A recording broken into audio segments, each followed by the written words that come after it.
Hello everyone, আসসালামু আলাইকুম। আশা করি সকলেই ভালো আছেন। আমিও আপনাদের দয়া আলহামদুলিল্লাহ ভালো আছি। আজ আমরা চলে আসলাম একটি হাওর অঞ্চলে। আশা করি আপনারা এই জায়গাটা চিনবেন।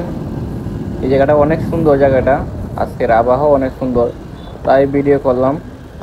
আর যারা হবিগঞ্জের মানুষ তারা এই জায়গাটা অবশ্যই চিনবে। যারা হবিগঞ্জের মানুষ তারা অবশ্যই কমেন্টে জানাবেন এই জায়গাটি কোথায়।